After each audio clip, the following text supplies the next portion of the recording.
Alrighty, brief history. IDEA goes all the way back to about 1965. That's what you need to know. Because what you need to know is right now, okay? And that's what we're going to talk about. So that's how fast we're going to get you guys out of here if you cooperate today, right? Okay, what you really need to know is that right now we have about 2,800 students in Parkway that have either a 504 or an IEP. And that is about over 15% of our student population, which is quite a few students. That's why it's important for you to have this information. Because again, you all stood, you need to know what to do. Free and appropriate public education. Faith, you're going to hear that a lot. The important part about IDEA and 504 is making sure that students can access faith. Making sure that we level the playing field and they have equal opportunity to get an access to the curriculum that you provide all students, despite the fact that they may have a diagnosed disability, because we want to do what we did for Tim. We want to make sure that we reach their abilities and tap into those strengths.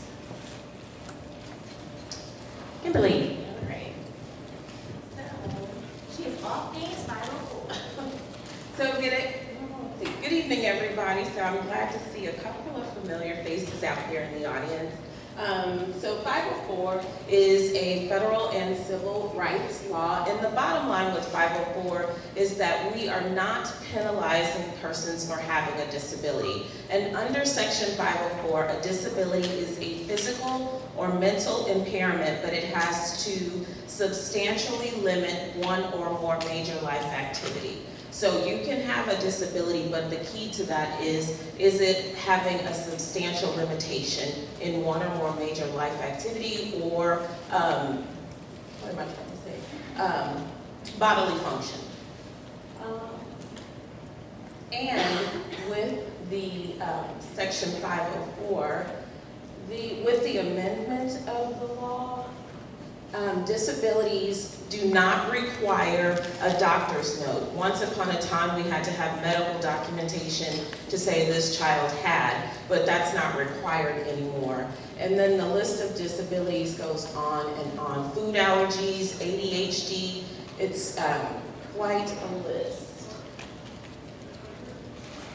And with the 504 plans, if accommodations are needed, we need to make sure that we have a written plan. It's not required by law, but best practices say to write the plan down so we all know what we are responsible for doing.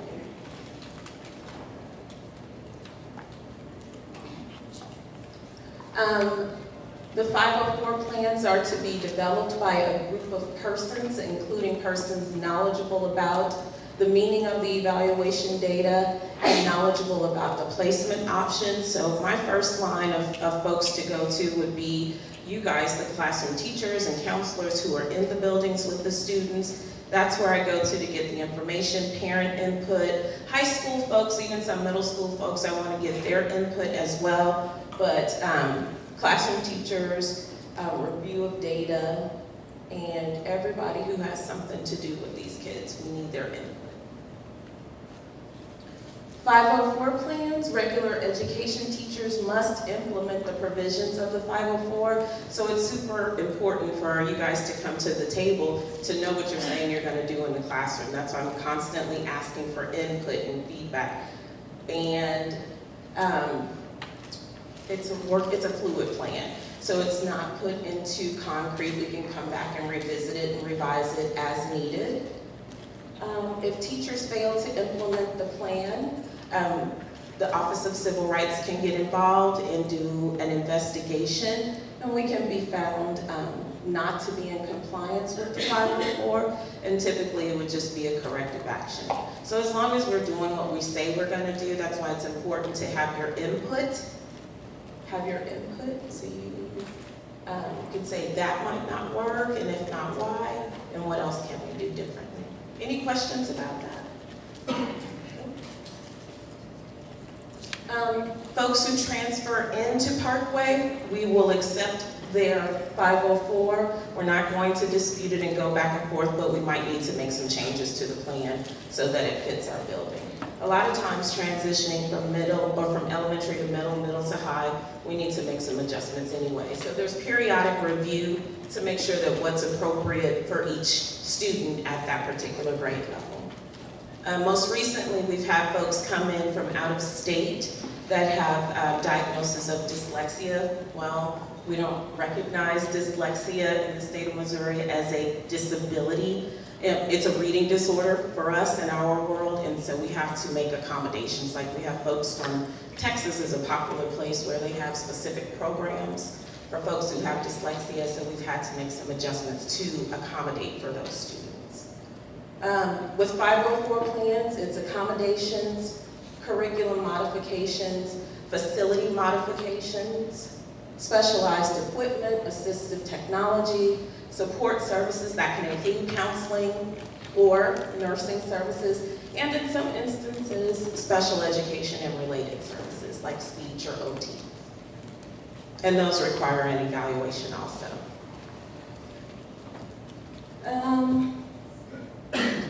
Make sure the plans and accommodations are specific to the identified disability. ADHD is a very popular, not popular, very, it's a very frequent disability for a lot of students, and so we don't want to just rubber stamp these plans. Every kid with ADHD is just one individual. Some people might need extended time, some folks might need testing in an alternate location. So we need to be very specific about what we are saying for these individuals. And then it needs to be relevant to the student as well as the situation. Sometimes parents will come in with lists of things that they have printed off the internet or their neighbor got these things. But if it's not relevant for their student in that situation, then we don't want to put that on their individualized plan. But we do want it to be generic enough so that we have some flexibility. A lot of times folks think, well, if we say that, then we have to do it. Well, if we have it in the plan, then we want to make sure that it's in place if they need it. Not all kids are going to need to go down the hall to the conference room or to a separate setting to test every single time. But if they need it, we want to make sure that we're flexible. Special